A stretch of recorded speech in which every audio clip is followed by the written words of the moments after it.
Get ready, America, for this is the best of Destination Small Town, a Cluck TV production, featuring the shows that have taken Sweet Swine County by storm.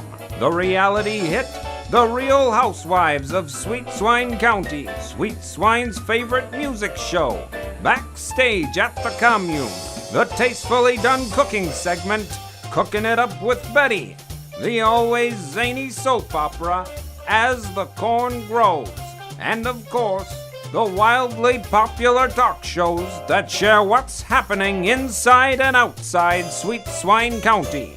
Which shows will you be seeing today? Stay tuned and find out right after the break. Get ready, because just when you thought you'd gotten the cockleburs out of your overalls, they're now on TV. That's right, this is one weed you won't want to pull. The Cocklebur Morning Show, with hosts who deliver a mix of news, entertainment, and information about the communities throughout our story country. Now on this station and the web. This program has been made possible by SweetSwineScoop.com, the online magazine that keeps Sweet Swine County citizens informed on what's happening. For if it happens in Sweet Swine County, it's news to us. Who are these people and what are they doing? Well, they're talk show hosts, tourists, celebrities, and reporters from your neighboring county of Sweet Swine. Yes, I said Sweet Swine County, and they're sharing what they've learned about the businesses and points of interest in the small towns of the Midwest. Learn all that they learned on DestinationSmallTown.com. This program is made possible in part by Swine Tales Publications, the proud publisher of Sweet Swine County maps and plat books, now publishing authors from throughout Sweet Swine County. Swine Tales Publication is now making plans for their next book tour, and they may be held in these small towns with the release of How to Be Jealous of Yourself by Prairie Ann. Born with a total package and surrounded by jealousy her entire life, Prairie Ann shares her personal rise to the top as Sweet Swine's hometown sweetheart. Prairie Ann has thrown off the yoke of pure envy, theirs, not hers, and has put her vast wealth of knowledge in this tell-all book. Each of these towns and their businesses are being considered to hold a book signing because of the information found on the best source about small towns of the Midwest. To learn about these towns and their businesses, visit DestinationSmallTown.com.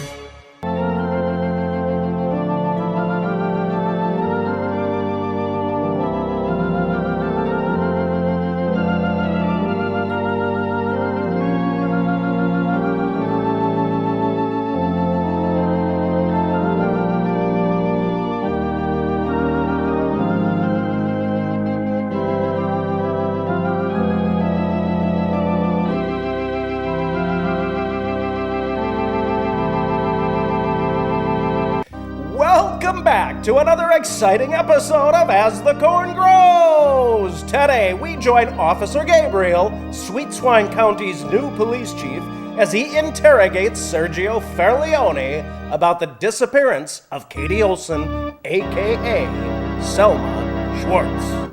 So, Mr. Ferlione, whatever. Tell me about your relationship to Katie, alias Selma Schwartz. Well, I was just as bamboozled as the rest of Sweet Swine County with Katie Olson, or Selma Schwartz, because she was a splitting image of Katie Olson. So you're telling me that you had no idea this Katie Olson, the imposter, was not the real Katie Olson? No, I had no idea. She must have really done her homework, because she knew everything about me and said all the right things. And she was a dead ringer for my little kitten. Funny you should bring up the dead. Did you know Selma Schwartz disappeared about 3 weeks ago? No, I had no idea. The first I heard of it was on the Ronnie Stinker show. I just assumed she left while the going was good. What would you say if I told you phone records indicated that you were the last person Selma spoke with before her mysterious disappearance? Phone records? I had no idea you need phone records. Can I have a drink of water? Sure thing, Mr. Furleone. Right after you answer my question. Like I said, I know anything about phone records. Norma, over at Edie's, said that she saw the two of you whispering about something over coffee, and every time she would refresh your cup, the two of you would shut up. Well, I've had a lot of conversations with Katie. Selma. Do you admit you knew Selma Swartz was masquerading as Katie Olson? Well, I do now, but I didn't know then. For heaven's sake, can I have a drink of water, please? Like I said, you'll get a drink as soon as you explain exactly what Selma and you were discussing the day she disappeared.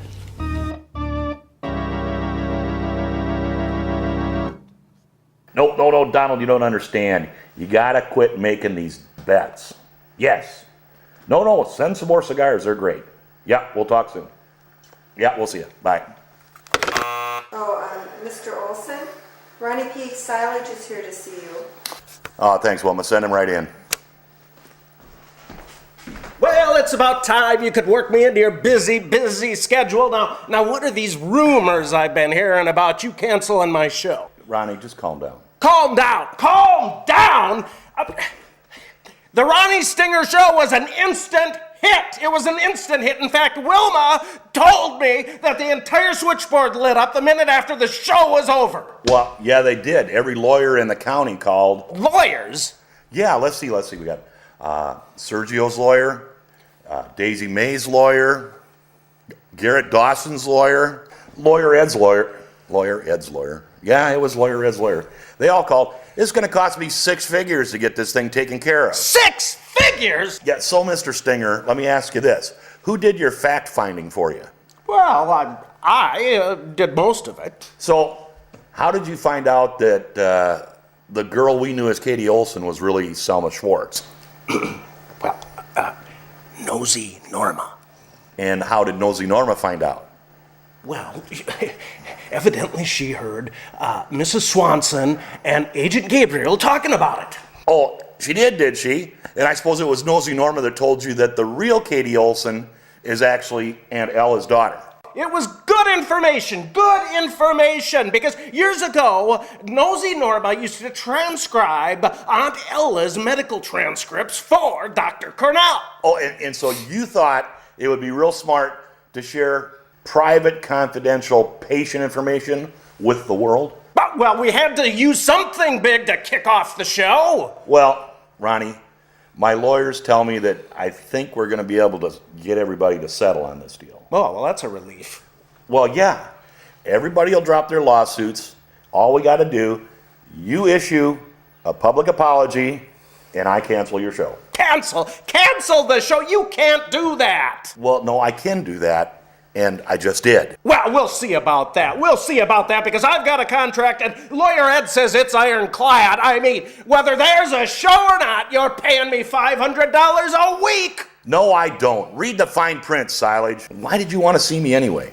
Oh, well, I have a great idea for the second show. Well, no, you don't understand. I just canceled your show. There is no second show. I heard you. But I'm talking about another show. Oh, wait, let me guess. Okay. You're going to have a game show.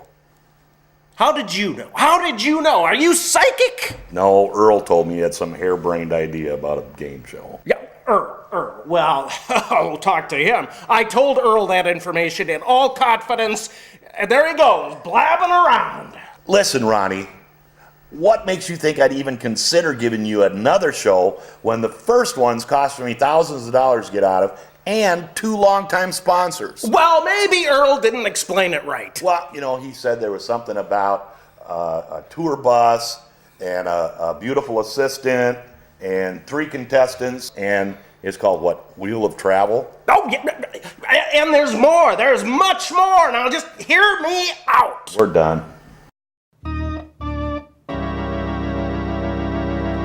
So, Miss Davis, tell me about your relationship with Katie Olson. Relationship? Well, we were more of acquaintances, really. I mean, for a year when I lived out in LA, but I'm kind of upset that I've even been asked to be here. But she introduced you as one of her oldest and dearest friends. Oh, everybody brags about knowing a celebrity, and when she invited me to come up for Christmas, I thought, what the heck? Were you surprised to learn that Katie Olson, alias Selma Swartz, was an identity thief? Surprised? I was flabbergasted. Selma Schwartz. I lived there for about a year. I didn't know this woman was her housekeeper. It's ridiculous. The whole thing's ridiculous. Well, phone records indicate that you called Miss Swartz about 2.5 weeks ago. Katie. I called Katie 2.5 weeks ago. We're doing a charity gala, and I thought Cluck could do the coverage for it. Katie's got the hookup, so I gave her a call, tried to. Were you aware Miss Swartz has been missing for over 3 weeks? I didn't even know Katie was Miss Schwartz. No, I didn't know she was missing. Well, since she's been missing for over 3 weeks, you spoke with her 2.5 weeks ago. Would you mind telling me about your conversation? Do I need a lawyer? No, you're not under arrest. I'm just trying to find out what Selma said to you the last time you talked. Well, I didn't actually talk to Selma. I haven't talked to Katie for over 2 months. But phone records indicate a call lasting about a minute. Yeah, there was a call. I called her. She didn't answer. Sergio answered. Sergio? He said she was going on a business trip and he'd make sure that he covered my gala for me, and it all seemed fine and peachy, and now I'm sitting here. Did he say where Selma had gone? No, he just, like I said, he just said she went on a business trip, and, I did think it was weird that he had her phone, and so I did ask him why he had that phone.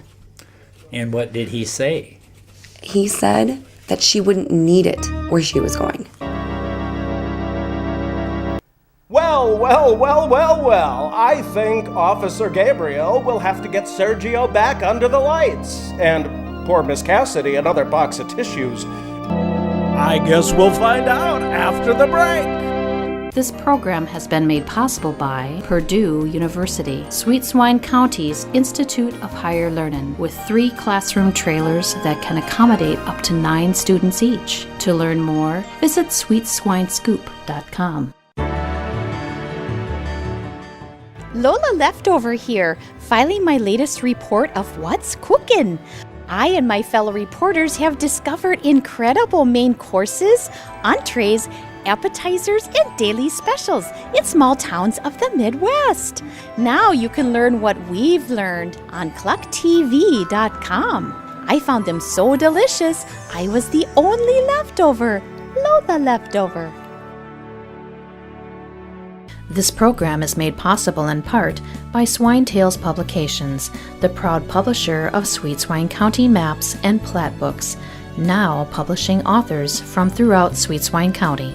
Swine Tales Publication is now making plans for their next book tour, and they may be held in these small towns, with the release of Poems I Wrote and More Poems I Wrote by Sweet Swine County's own Poet Laureate, Ronnie P. Silage. After serving as Poet Laureate of Sweet Swine County for over 20 years, Ronnie was encouraged to put his poetic masterpiece in book form for all to cherish and enjoy. With a wealth of life experiences to draw upon, Ronnie P. is a veritable pit of poetic musings and life lessons learned. Each of these towns and their businesses are being considered to hold a book signing because of the information found on the best source about small towns of the Midwest. To learn about these towns and their businesses, visit DestinationSmallTown.com. The lifestyles led in the small towns and counties of the Midwest are like no other. But we seldom hear about the points of interest and businesses located in these towns.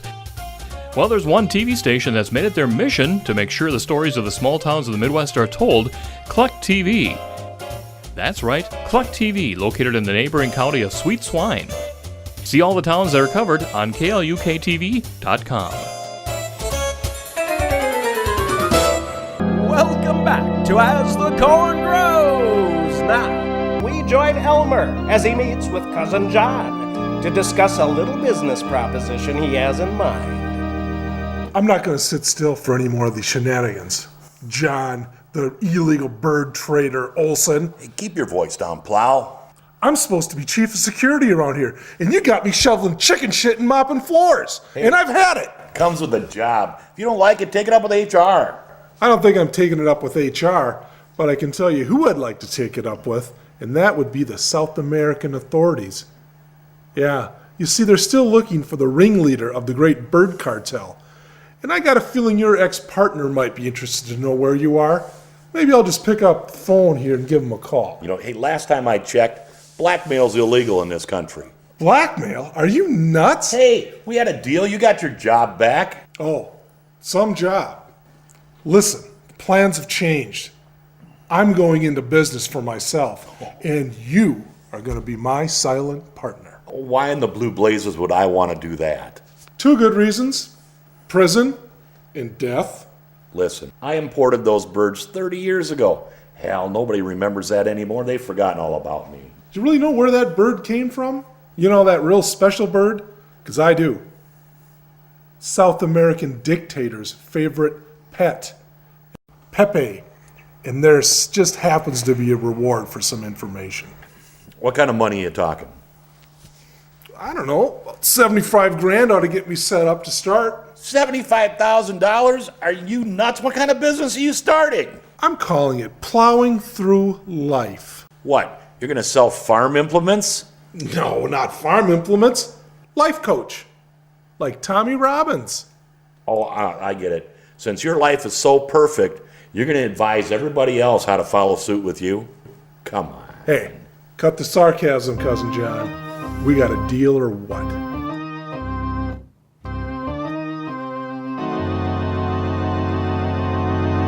John, where have you been? I left 3 messages with Wilma. Did something happen to little John? No, it's Mother. Your mother? She's gone, John. Well, yeah, I know she's gone. You said she ran away and abandoned you when you were a little girl. No, I mean she passed away. Today? No, last October. October? Oh, honey, I'm sorry.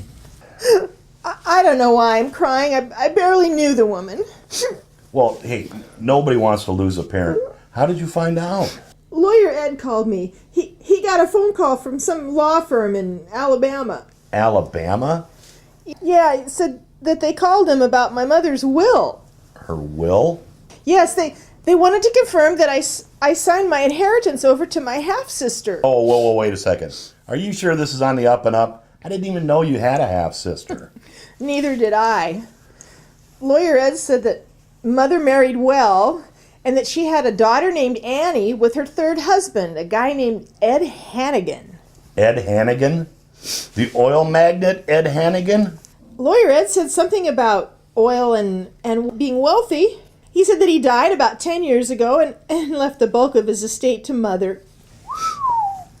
She's leaving some of it to you? According to Lawyer Ed, she left everything to me. Everything? Everything. But he also said that I signed some paper giving it all to my half-sister, Annie. Well, did you? Of course not. I didn't even know where Mother was. I didn't know she died. And I certainly do not know about any half-sister. Sounds to me like this Annie character is up to no good. Well, that's what I thought. I booked us a flight on Swine Lines down to Birmingham. We leave tomorrow at 10. Look out, Alabama! Hurricane Minnie is about to blow into town. Will Cousin John help our heartbroken Miss Minnie sort out the details of her mother's affairs? I guess we'll find out after the break. This program is made possible in part by Swine Tales Publication, the proud publisher of Sweet Swine County maps and plat books, now publishing authors from throughout Sweet Swine County. Swinetail Publications is now making plans for their next book tour, and they may be held in these small towns with the release of I Married a Swine by Destiny Disaster. Born in the Bronx, the youngest of 13 children, she learned how to fight for what she wanted at a very tender age. With stars in her eyes and a dream in her heart, she left home at 16 and set out to make it on the Big White Way. Undeterred by the competition, she found herself waiting tables at the Footlight Cafe in order to keep a roof over her head, when a chance meeting led to what she believed to be the love of her life. Boy, was she wrong. You can't judge a book by its cover, girls, and this guy's cover was every girl's fantasy. Rich, handsome, funny.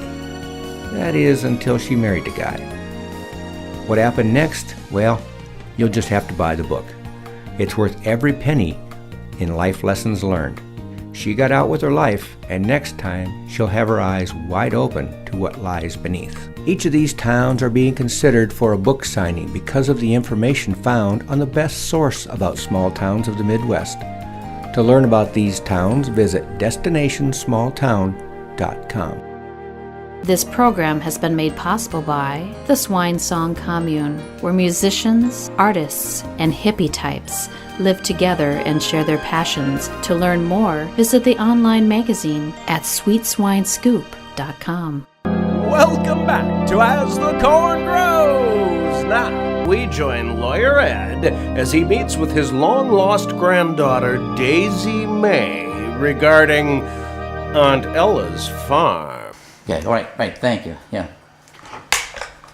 Daisy May. Well, I just got off the phone with cousin John's lawyers. Were they able to confirm Ronnie's statements? Well, yes, they said that Ronnie had the DNA test and that, in fact, you're my granddaughter. And it's a wonderful thing. We're related, you know. Well, so that just gave him the right to just blurt it out on national TV? Well, not the right to, but we'll settle that in the lawsuits that are coming up later. Don't worry. I still can't believe it. I mean, I was told my mother and father died in a horrible car accident. And all this time, I had a mother who just gave me away to strangers. I understand. I haven't figured out why your mother concocted that story, but she probably thought you'd be better off with your adopted parents, and that if you thought that she was dead, then you wouldn't be looking for her. What about my father? Where is he? Who is he? Well, those are all good questions, and throughout all of America, there's people asking, who's my daddy? Who's your daddy? Most kids know who their mother is. They just don't know who their daddy is. I don't even know who my mother was. But we've got this local private detective, Johnny Happenings, and we've got him working on us, and we'll see what he finds out about it. But, it's possible. It's possible that your father actually did die in a car accident. Well, I'd still like to know his name, where his family is. Oh, this whole week has just been a big blur of tears and questions. I know. But Grandpa Ed will get you some answers to this, but you gotta have patience with this. Well, I'm trying, but Ronnie said my mother, Katie, has been missing and presumed dead ever since her trip to Nepal 3.5 years ago. And that would make you my only immediate family. But, I kind of like having a granddaughter. Well, what about that imposter, Selma Schwartz? Well, apparently, that's what the detective Johnny Happening says, is that she was your mother's housekeeper out in L.A. But I don't understand why she came at this time and collected your mother's inheritance. What about Aunt Ella's farm? Well, it's in your mother's name. But she's been missing for 3.5 years. Yes, but the law says that she has to be missing 7 years before she's proclaimed dead. So the farm just has to go into decay and be sold for back taxes? No. They'll put it into a trust, and then they'll assign a trustee to it, and then and eventually you will inherit the farm. I don't know anything about running a farm. Don't worry about it. Lawyer Ed, Grandpa will figure this all out for you.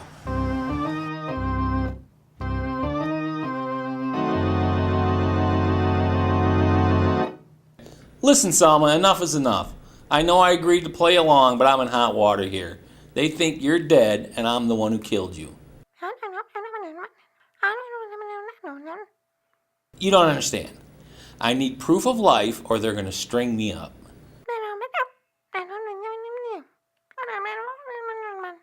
What do you mean I'm on my own? Look, sister, the only reason I'm in this mess is because you had to play Good Samaritan and help your boss out.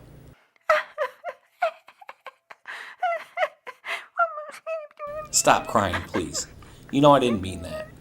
You helped Katie out, but it's time to set the record straight so we can get on with our lives.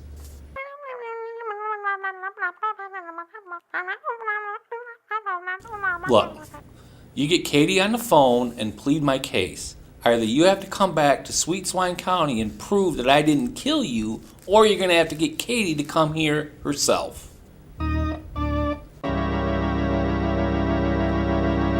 Oh, can I have a refill? Listen, hey, I think 3's your limit, Minnie. But Johnny, I'm so nervous. You know I hate flying.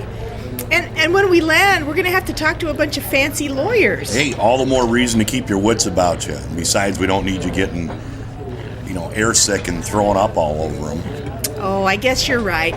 Well, let's talk about something else. Okay, so, hey, how are the plans coming for the wedding? Oh, just great. I have the dress all picked out. Well, let me see a picture. Oh, no, silly, that would be bad luck. You're going to have to wait till June 29th. Well, hey, June 29th is not that far away. So, do you need help with the other details? Well, let's see. I've got the church booked and the reception site. It wouldn't be right to have your mother working on our wedding day, and she absolutely forbade me from hiring Betty Thompson. Well, Emma's real good. What's on the menu? Well, let's see. The wedding is at 4 o'clock. So we're going to start off with champagne and hors d'oeuvres. Then we're going to have the dinner is going to be chicken cordon bleu, beans almondine, twice-baked potatoes, and strawberry pretzel salad. Well, that sounds like you got everything under control. Oh, hardly. I still have to book an organist, order the cake, finish the invitations, and audition bands for the reception. I tell you what, why don't you let me audition the bands, and I'll make sure all the boys get measured up for their tuxes right. Oh, would you, Johnny? That would be just wonderful. And when is Earl throwing your bachelor party? I'm not so sure about Earl. He is my best friend, but I don't think he really comprehends what's in for being a best man. And to tell you the truth, I'm a little bit nervous about even having him just hold the rings. I'm a little nervous about the budget, especially since Boris closed your Swiss bank accounts. I heard back from happening about old Boris. You did? And did he take your money? Nope. Had an airtight alibi. Airtight?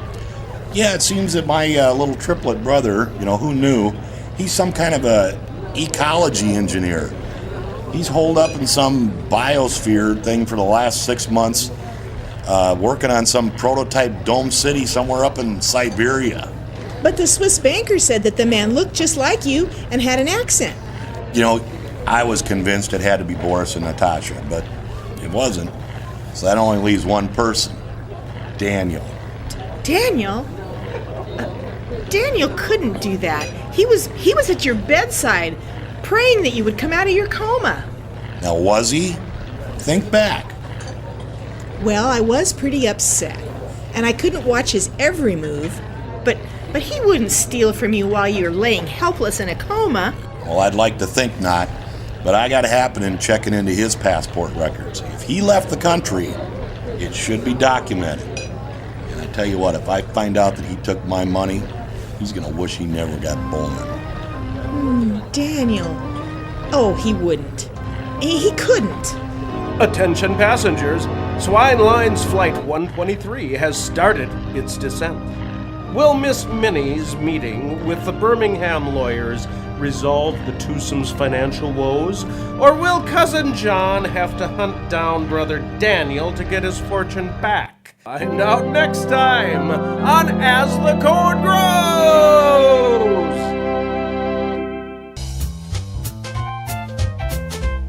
Get ready, because now you can watch a full-of-fun daytime talk show that shares the latest and greatest news about the people, places, and events found all over our story country.